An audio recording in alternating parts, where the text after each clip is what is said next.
새벽 2시쯤 돼서 보는 경기는 가끔 내가 경기를 보는 건지 꿈에서 경기를 보는 건지 싶을 때가 있잖아요. 진짜 왜 축구는 새벽에 하는지 취미활동 난이도 극악인데 그래도 어쩌겠습니까? 해축 없이는 안 되는 몸이 되어버린걸? 그래서 경기를 보고 있는데 요즘 맨시티 못한다더니 다 엄살인 게 맨더비에서 맨유 찍어 누르던데요? 아, 맨더비는 다음 주지? 맞습니다. 어그로 좀 끌어봤습니다. 프리미어리그 15라운드 맨체스터 유나이티드와 노팅엄 포레스트의 경기 리뷰입니다. 전술 분석 없어요. 주말에 영상 2개 만드니까 하루가 순삭입니다. 아모림이 신고식을 제대로 했습니다. PL에서 신고식 하면 역시 누가 똥님 아니겠습니까? 누구나 다 눕박이를 무시하곤 하죠. 처맞기 전까지는. OT에서 벌어진 경기다 보니 홈팀인 맨유가 빨간색 유니폼, 원정팀 노팅엄이 하늘색 유니폼을 입고 경기에 나섰습니다. 리그에서 하늘색 유니폼은 단연 맨시티이기에 얼핏 보면 맨유 대 맨시티 경기인가 오해할 법도 하더라고요. 그래서일까요? 맨유가 노팅엄에 밀리며 홈에서 2대3으로 패배, 지난 아스날전에 이어서 2경기 연속 패배를 기록했습니다. 맨유 이야기를 좀 해볼까요? 아모림이 하고자 하는 축구를 이해하고 있는 건 아직 호일룬밖에 없는 것 같습니다. 일루니는 이미 아탈란타에서 하던 축구와 비슷하다며 아모림 축구에 만족해하는 인터뷰를 했었는데 그래서인지 아모림 부임 이후 3골 1도움을 기록하며 아모림의 황태자가 될 준비를 하고 있습니다. 그럼 다른 선수들은 어떨까요? 누구 하나 짚어서 이야기하는 것도 이상하고 또 제가 콘텐시얼부터 시작해서 3백만 해충러 인생 절반을 봐왔지 않겠습니까? 그래서 포메이션 이야기를 좀 하면 아모림이 하는 3백은 수비의 안정성을 추구하는 3백보다는 윙백을 낮은 위치의 윙어라고 결정하고 역습 시에는 측면의 넓은 공간을 활용하는 역습, 지공 시에는 측면에서부터 C자 형태를 만들어서 상대 수비진을 박스 안쪽으로 몰아넣고 상대 수비가 튀어나오는 공간을 활용하거나 수비가 나오지 않으면 하프 스페이스 공략을 통한 공간 창출 후 크로스 또는 45도 각도 패스 후 공격 전개 이런 걸 추구하는 전략적인 3백인데 이런 3백에서 중요한 게 윙어 같은 윙백 발이 빠르고 최종 수비수 1명 정도는 몸으로 비벼서 이겨낼 수 있는 공격수, 박스 직접 타격과 사이 공간 패스가 가능한 공격형 미드필더 이런 선수들이 필요하단 말이죠. 그렇다 보니까 아모림이 오기도 전부터 이런 역할을 누가 해줄 수 있느냐 많이 궁금해하고 예상하기도 하고 했던 거고요.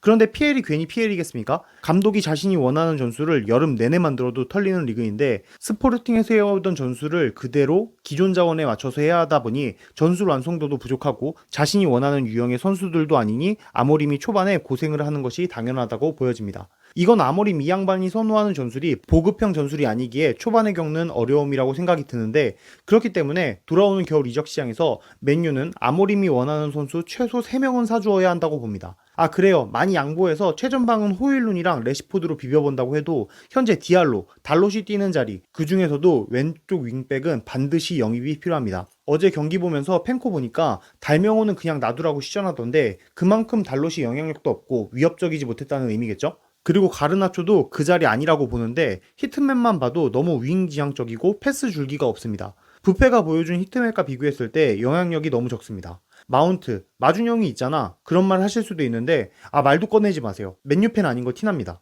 이제 마운트는 쓸 수가 없는 수준이던데 여하튼 많이 양보해서 윙백과 공격형 미드필더는 사야 합니다. 그리고 수비도 다시 정비해야 하는 게 요로가 돌아왔다곤 하지만 PL 이제 적응해야 하는 어린 자원이 모든 수비 문제를 해결해 줄 수는 없습니다. 현재 있는 자원으로 수비 안정화를 만들어야 합니다. 소신 발언으로 리산마는 솔직히 게르기지 않나 생각 많이 들던데 이번 경기에서도 노팅엄 우드 골 장면에서 아무것도 못했죠? 넉넉히 보고만 있던데 이런 말 하면 맨유 팬들 싫어하시겠지만 솔직히 좀 꼬시더라고요. 평소에 그지 같은 수비 남발하던 업보 달게 받는 것 같고 이건 개인적인 의견이고 테나의 잔재라고 해야 할까요? 세술은 세 부대에 담아야 한다고 테나의 잔재를 정리하는 시간도 분명히 필요할 것입니다. 이제 맨시티 이야기 해볼까요? 아, 노팅엄이지? 노팅엄 이야기 해보겠습니다. 길게 얘기할 것도 없이 오늘 노팅엄 본체의 모건 깁스 화이트는 그냥 잘했습니다. 웬만한 공간 패스보다 깁스 화이트가 끌고 올라가는 공격 전개가 더 시원시원하고 정확합니다. 오늘도 그 특유의 전진성이 반가웠는데 경기에서 깁스 화이트 전진성보다 깔끔한 건 맨유의 부페가 보여주는 원터치 패스 말고는 없었습니다. 아니, 더 솔직히 말해서 가르나초 자리에 깁스 화이트가 있었다?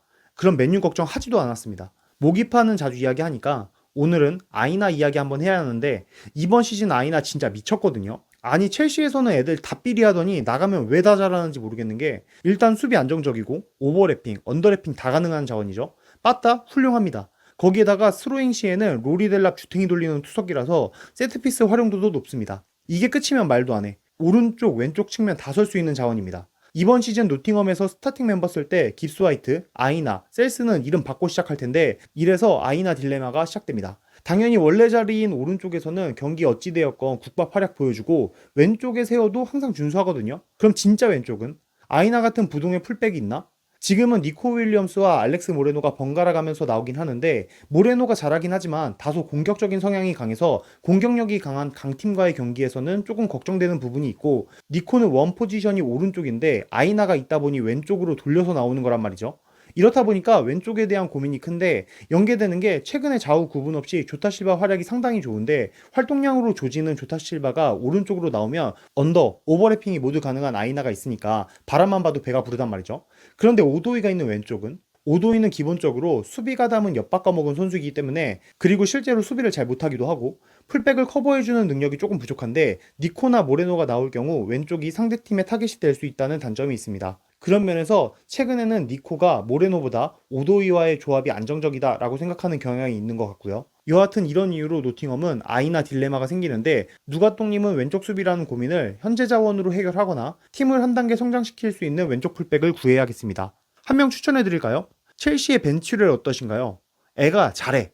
수비도 잘하고 공격도 잘하고 경험도 많고 심지어 이번 시즌 경기를 거의 안 뛰어서 체력도 짱짱하고 내구성이요? 안 살 거면 초치지 말고 가세요. 그만 이야기하고 싶네요.